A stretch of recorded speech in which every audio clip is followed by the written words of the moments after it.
Baiklah, saat ini kami dari kelompok 11 ingin menjabarkan hasil dari diskusi kami untuk materi wawasan Nusantara. Namun sebelum itu, saya akan membacakan satu persatu nama dari anggota-anggota kami.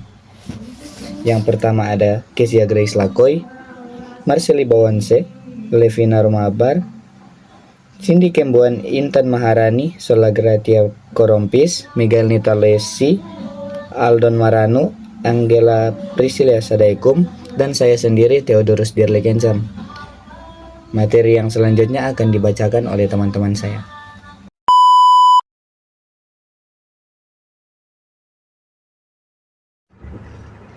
Mengenal wawasan Nusantara. Wawasan Nusantara adalah cara pandang bangsa Indonesia terhadap diri, lingkungan, dan negara kesatuan Republik Indonesia. Ini merupakan pandangan yang luas tentang arah dan identitas bangsa, dan merupakan fondasi untuk memahami keragaman dan persatuan yang menjadi ciri khas Indonesia.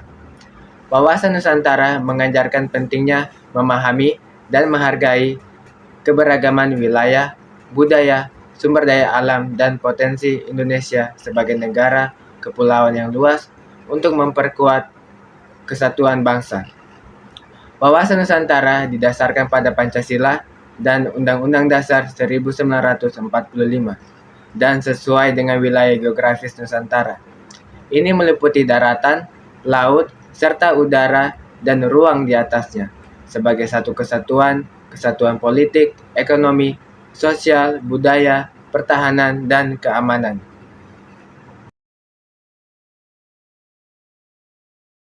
Wawasan Nusantara berfungsi sebagai pedoman, motivasi, dorongan, dan rambu-rambu dalam menentukan segala kebijakan dan tindakan penyelenggaraan negara, baik di tingkat pusat maupun daerah, terutama menjadi pedoman untuk seluruh rakyat Indonesia dalam bertindak di kehidupan, bermasyarakat, berbangsa, dan bernegara.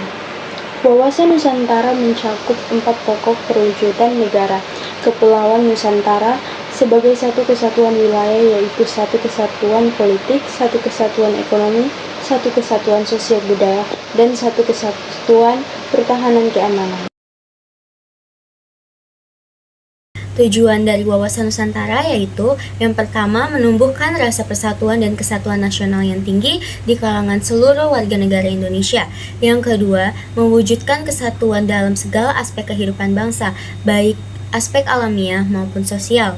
Yang ketiga, menumbuhkan sikap nasionalisme yang mendorong masyarakat untuk mendahulukan kepentingan bangsa di atas kepentingan pribadi dan golongan. Yang keempat, menumbuhkan rasa saling menghormati dan saling pengertian di antara segala kelompok etnis, agama, dan bahasa yang berbeda. Dan yang terakhir, ikut serta mewujudkan kebahagiaan, ketertiban, dan perdamaian seluruh umat manusia.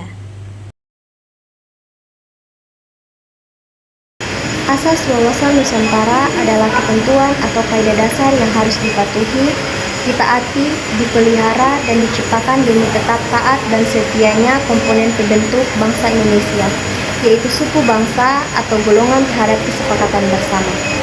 Apabila asas wawasan Nusantara diabaikan, komponen pembentuk kesepakatan bersama akan melanggar kesepakatan bersama tersebut, yang berarti bahwa tercerai berainya bangsa dan negara Indonesia.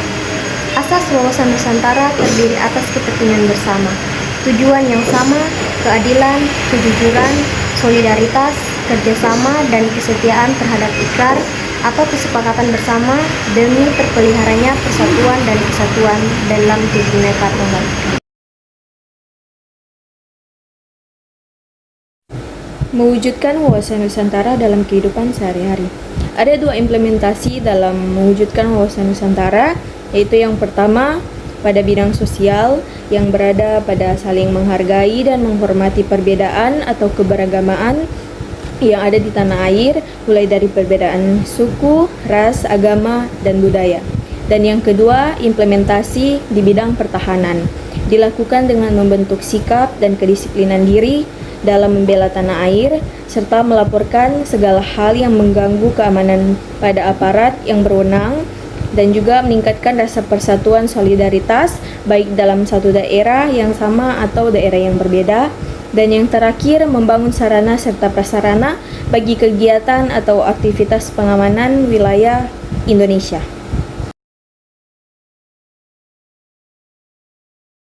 Tantangan dan solusi dalam mewujudkan wawasan Nusantara. Tantangan 1. Keragaman budaya. Kekayaan budaya Indonesia yang beragam dapat menjadi kekuatan, namun juga memiliki potensi konflik jika tidak dikelola dengan baik. Yang kedua adalah ancaman dari luar. Perubahan geopolitik global, persaingan antar negara besar, dan ancaman non-militer seperti terorisme dan kejahatan tradisional juga menjadi tantangan bagi implementasi wawasan Nusantara. Dan yang ketiga adalah perkembangan teknologi. Disrupsi teknologi dapat menimbulkan tantangan baru seperti cybercrime dan penyebaran informasi hoaks yang dapat merusak hubungan antar bangsa.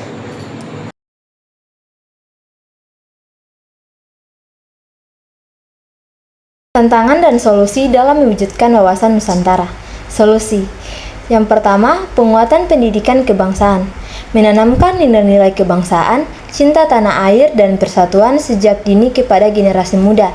Yang kedua, diplomasi yang aktif. Memperkuat hubungan bilateral dan multilateral dengan negara-negara sahabat untuk menjaga stabilitas kawasan dan memperjuangkan kepentingan nasional. Yang ketiga, pemanfaatan teknologi. Memaksimalkan pemanfaatan teknologi untuk meningkatkan efisiensi pemerintahan, mempermudah akses informasi, dan memperberdayakan masyarakat. Baik, yang terakhir adalah kesimpulan. Wawasan Nusantara adalah konsep yang sangat penting bagi bangsa Indonesia karena menjadi landasan dalam membangun negara yang bersatu, berdaulat, adil, dan makmur. Oleh sebab itu, kita harus terus berupaya mewujudkan wawasan Nusantara dalam kehidupan sehari-hari karena masa depan Indonesia ada di tangan kita.